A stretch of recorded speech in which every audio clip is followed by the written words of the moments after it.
again.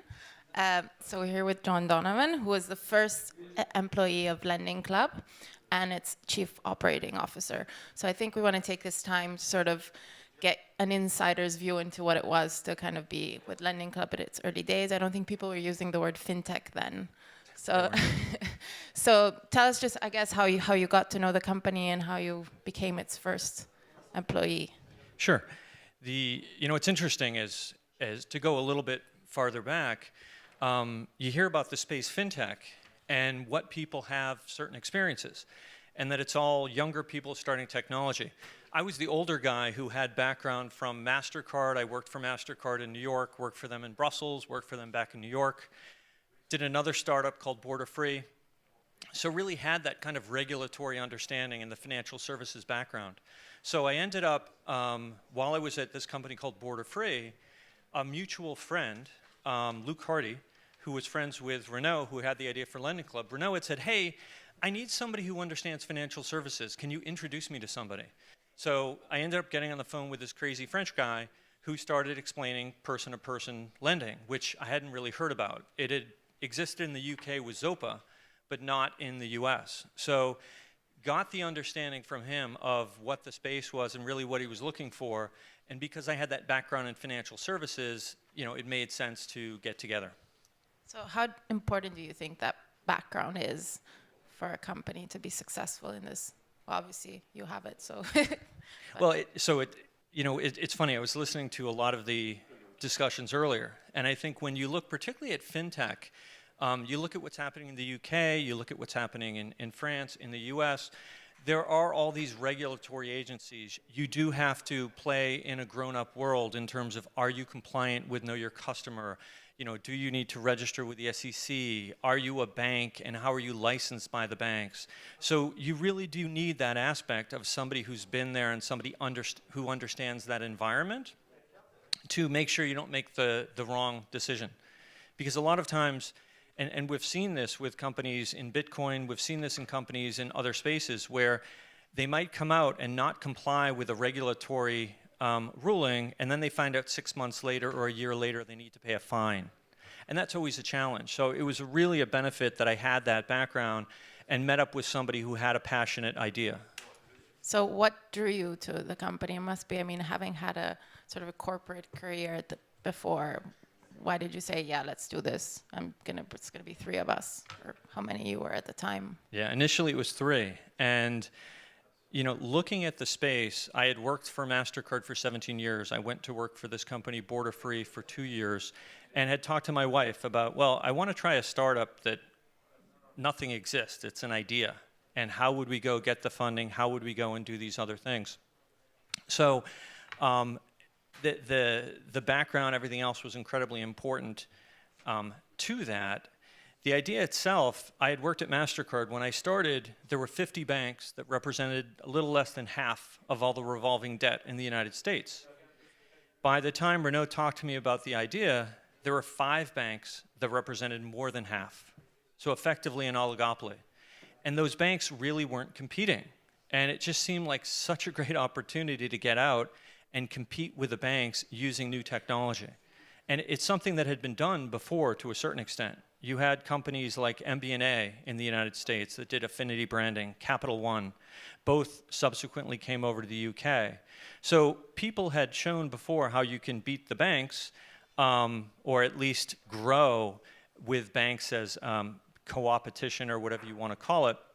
But the opportunity certainly existed, and it was just a matter of doing it more efficiently, which I'm pretty sure we could do.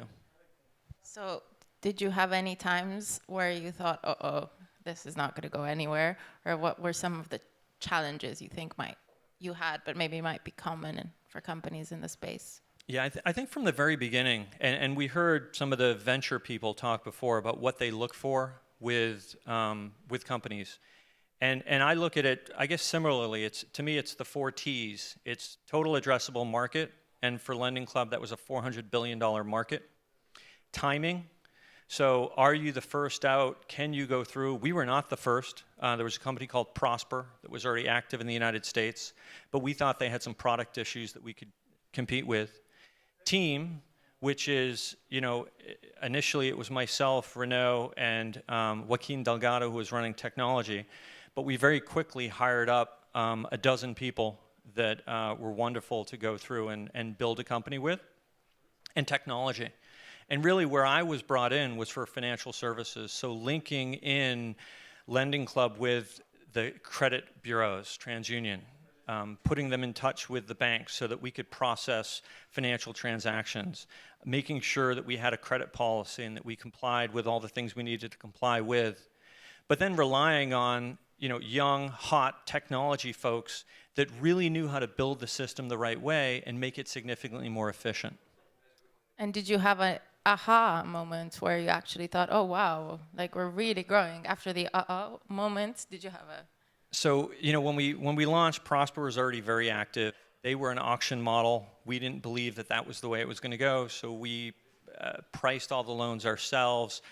As we started to go through, we were meeting with a venture firm, Sequoia Capital actually, and we met for maybe 10 minutes, and the guy said, I'm not sure if this space is real. I'm not sure about your ability to compete in the space because you're number 2. And if you don't think you have a regulatory issue, you're smoking something. And he was talking about the SEC and are we a security? So at the time I was on the board, we approached the SEC, and the SEC doesn't say, you're a security, this is what you have to do. They say, well, if you walk like a duck and you talk like a duck, this is what a duck would have to do. So, if you're going to register, here are the pieces that you need to put in place. So we started to go through that process of registration, really looking at issuing a security. We had to file all these documents. We had to have all our financials compliant with what was happening with the government. And we didn't have enough money to get through. We knew we didn't have enough money. I think it's one of the beauty of venture investors that the venture investors said, you're either going to be a multi-billion-dollar company or you're going to be worth 0. But it's not going to be in between. So let's make the bet, let's register with the SEC, and we'll see what happens on the other side. So it took about 6 months. As we started to get close to and that 6 months, I don't think anyone believed we were going to get out the other side. I know I didn't. But at the same time, I really loved the people I worked with, so I wasn't going to give up. And nobody gave up. Everyone stayed with the company to see if we could get through the other side. And as soon as we started to see light, the venture funds actually lent us money so we could keep on operating. And we got approval with the SEC. And that was October 2008. And that's really where the company was relaunched and restarted and grew to what it is today. Do you think it would have been helpful to have a more kind of ad hoc regulatory regime or something specifically targeted at peer-to-peer lenders, or more help, more guidance? I don't think so. I think the more you can operate within the existing environment, the better. I think they could certainly, simplify some of it, but on the borrowing side, so where people were borrowing money, Lending Club issues loans through a bank, web bank, and they have to meet all the FDIC, the Utah state authorities. They have to comply with all the federal regulations on the borrowing side. On the investing side, they registered with the SEC, and they need to comply with all the regulations for that sector. I think that's worked out relatively well. To come up with a new group to regulate both sides, the UK has done it effectively, God bless them. I think it's really challenging, and I think it would be tough if you're wanting to run a business in an environment where the regulations are changing every day. And is there anything you think kind of startups in Europe can learn from the experience of peer-to-peer lenders in the US, or is it not applicable because of difference in markets and regulation? Well, the first peer-to-peer lender was Zopa in the UK. So they really came up with the idea. What happened? Why So great example, and I think if their CEO Giles would say this, and I believe has said it publicly. But what they did is they launched in the UK with a very successful model, and it was going really well. And then he launched in Italy, and then he launched in Japan, and then he launched in the US. And his day-to-day focus might not have been on the UK operation. And there were different issues in the UK in terms of the tax laws, that you have to pay taxes on the gross yield of, I won't get into the technical nature of it, but he figured it out eventually, but that was after he shut down in the US and all those other places, so he could really focus on making the UK successful. And I think if you look at their growth in the past couple of years, they've done a phenomenal job. So we were talking about saturated markets in the panel before and whether there is such a thing. Do you think peer-to-peer lending's done now in the US, or is there room for new? I think the market's absolutely immense. I mean, if you look at the addressable market in the US, or you look at consumer lending, it's $15 trillion. There's $9 trillion in mortgages, there's $1 trillion in student loans, there's $1 trillion in auto, and then you have about $1 trillion in unsecured consumer debt.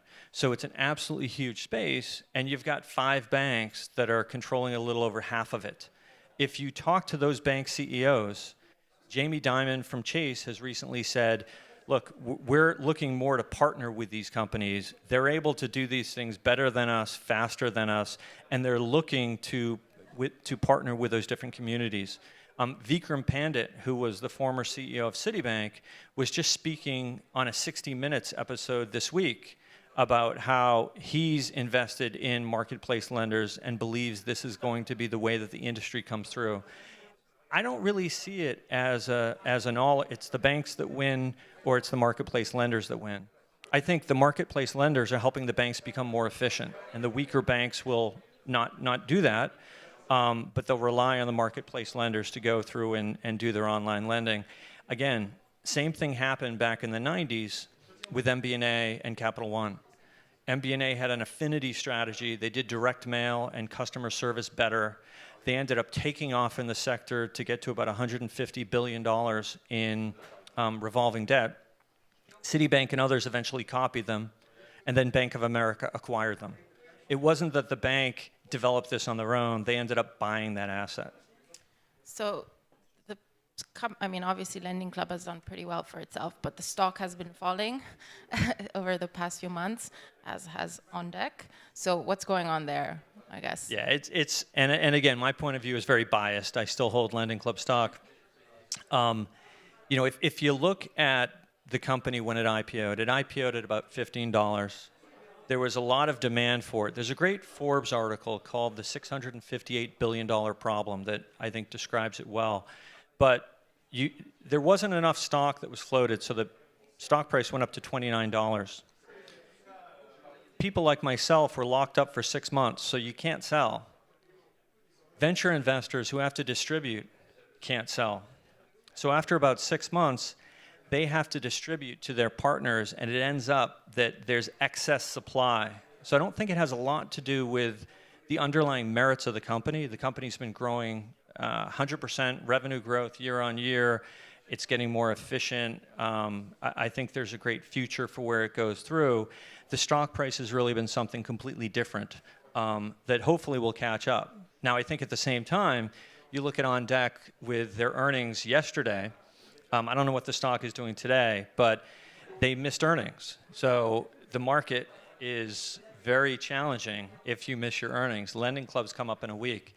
You know, they're going to be judged day to day. I think that's what Renaud really wants in terms of being out there with that type of feedback. And I think accessing those markets allows you to become a $10 billion, a $50 billion, a $100 billion company from what is today a $3 billion company. So we were talking before about institutional investors and how sort of the market in the US was fueled by institutions, whereas in Europe it started more, at least in the UK, still a large share is still retail investors. How do you think, is that changing in the US? Do you think the platforms want that to change a bit, rebalance it more towards retail?